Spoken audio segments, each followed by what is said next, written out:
right, the same story being played out in the Parliament, ladies and gentlemen. A Parliament session again heading for a washout. No discussion, no debate, only hangama and ruckus. Is there a way forward?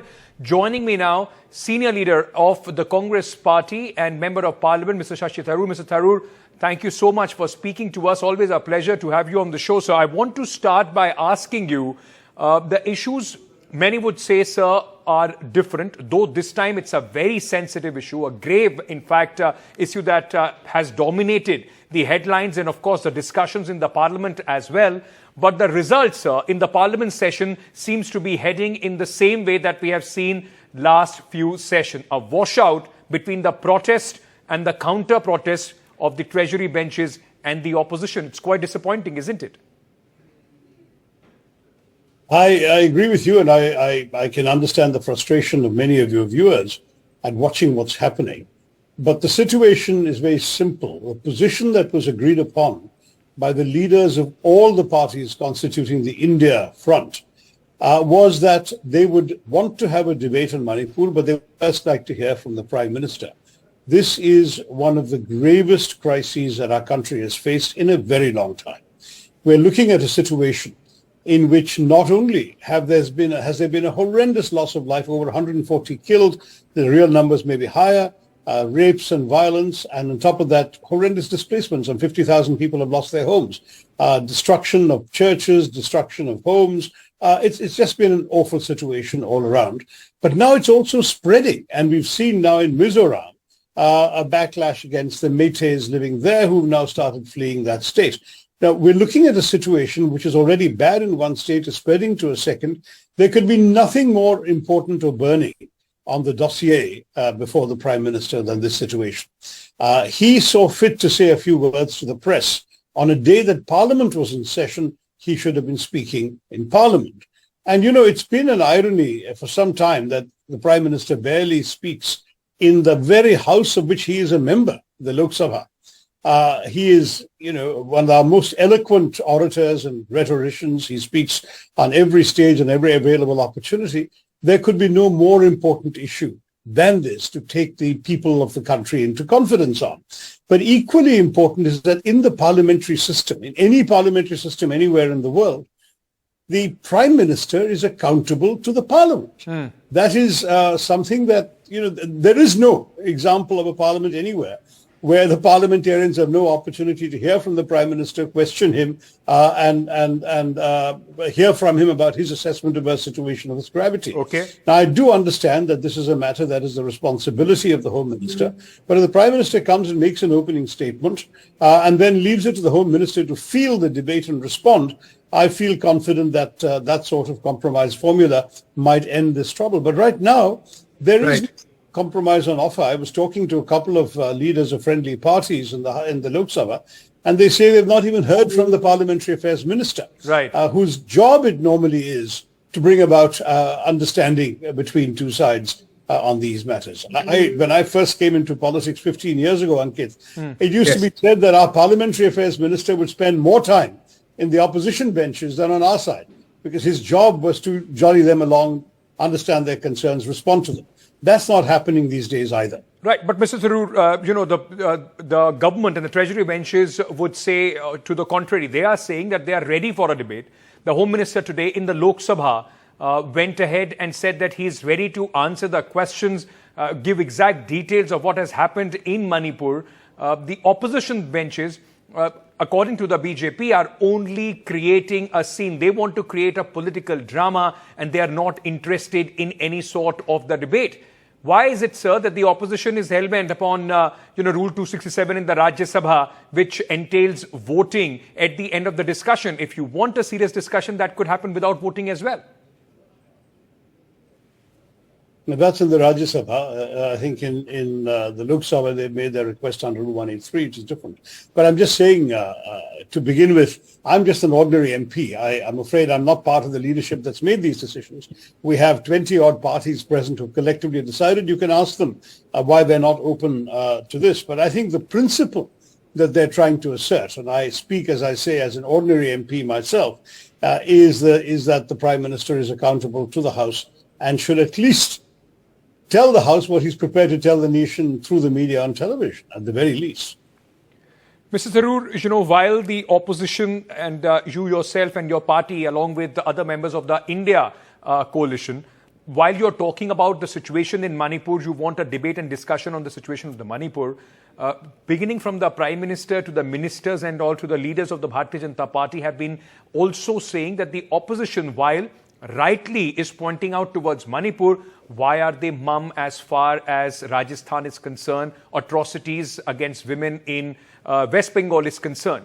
What do you make of this equivalence which has been in fact drawn as far as the cases are concerned, which the opposition in fact is raising only on Manipur, but the government is protesting. There are leaders of the government of the BJP protesting today for atrocities in Rajasthan and Bengal. Correct. This whataboutery has really got to end, in my view, because you say Gujarat, they say, what about 84? You say something, they say, what about something else? Surely, two wrongs don't make a right. When horrible things have happened in the past, they have rightly been condemned. The nation has moved on from them. They shouldn't be happening today. And if they do, you can't justify them by relating to horrible things elsewhere or in the past. But having said that, there is something else that troubles me about this, Ankit. When you look at the fact that the comparison is about that horrible incident of violence against women, atrocities against women, and they're comparing it to other atrocities against women, what we forget is that though I don't want in any way to minimize the horror of that there's also a lot of other elements in Manipur that don't exist in other opposition ruled states. There's everything from the burning and desecration of churches to 3 months of internet shutdown, to ethnic violence, to a rampant and thriving drug trade that allegedly, according to an IPS officer who resigned in protest, enjoys the protection of the powers that be. You've got all sorts of other elements compounding this complex in Manipur that makes it far, far more grave for the nation. It's a matter that involves a number of serious issues and incidents, and it is simply not right to reduce it to a whataboutery situation vis-a-vis violence against women elsewhere. Violence against women is horrific wherever it happens. It should be condemned, no question about it. But let's not get away from the fact that Manipur is about so much else that the government also needs to address. Is the basic difference between what has happened in Manipur or possibly atrocities against women in any other state is also the way the state responds? There is a complete breakdown as far as the law and order situation in Manipur is concerned, and there hasn't been any follow-up as far as investigation goes or justice being served to those who have been aggrieved. Possibly the basic difference, as far as Manipur and other states are concerned. But in your view, Mr. Tharoor, if this would have been an opposition-ruled state, do you think the government would have reacted differently? I have no doubt at all that if any other state ruled by the opposition would have found itself under president's rule a long time ago. I called for president's rule in early May. If the government has good reasons for not dismissing the chief minister and not imposing central rule, they should take the parliament into confidence and explain why that's a bad idea or why they couldn't do it. But we can't have a situation where people are allowed to speculate for themselves as to what the motives of the central government are. There is simply no doubt about the ineptitude and even callousness of the state government on this matter. We've heard stories, as you know, of FIRs being filed and then ignored for 70 days. We've had, frankly, really horrific stories of complicity, for example, in the handing over of weapons to certain extremist elements, support for a revivalist movement in Manipur that is attacking sort of both Hindus and Christians, but on ethnic grounds. There's all sorts of things happening which suggests that the state government is essentially absent without leave, as it were, from its responsibilities. And that is simply not acceptable to the rest of the country. At the very least, if it is acceptable to the central government, they need to tell Parliament why. Mr. Tharoor, how do you respond to the charge of politicization as far as the Parliament business is concerned? Many would call it the electrification of the Parliament business, where instead of debate, discussion, and legislative business taking precedence. It is just about political brownie points being scored by either sides. Look, some of that is inevitable in the run-up to any elections, but I think genuinely in this particular instance, that's not the only thing. I think if it were purely election-oriented, the opposition would be focusing on issues that affect the pocketbook of the ordinary Indian voter, unemployment, for example, price rise, those kinds of issues, which are also hurting people, the communal divide right across the country. Manipur, in some ways, is far away and doesn't necessarily affect the average voter in many of the states. So it would be wrong to say that our concern about Manipur is being expressed loudly purely because of elections. What the government's motives are, I don't know, because to be honest, I find that this has ultimately done more damage to the ruling party and to the government than almost anything that's happened in our country for some time. Even demonetization, they were able, despite all the damage it did to so many people, they were able to get away with it. But in Manipur, they have just been alienating people because of their inaction, because of their inability to deal with the situation. I know, for example, that in my state of Kerala, there was a BJP outreach to the Christian community.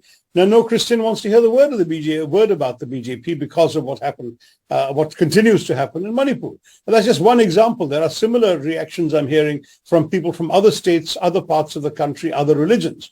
There is a sense of deep frustration with the government, and it boggles the mind that the government doesn't see this. I mean, are they completely shielded from what the public is saying everywhere? It's bizarre to me, Ankit, that the ruling party at the center does not understand how much damage this is doing to our country, to our people, and indeed to their votes as well if they are concerned about coming back in the next election. So in every respect, it's a terrible situation, and I think it's high time that some very swift, effective action were taken we can't say nip this in the bud because the bud has long since flowered, but to at least stop this. The people of Manipur have suffered for 3 months already, and they should not be made to suffer another day. Well, nobody would disagree with that. I mean, as the situation in Manipur should be brought under control as soon as possible. It's already been too late. It's been 3 months already. Thank you, Mr. Shashi Tharoor, for speaking to us on the current Parliament logjam. We are hoping that there is a way forward between the Treasury and the opposition benches. Thank you, Mr. Tharoor.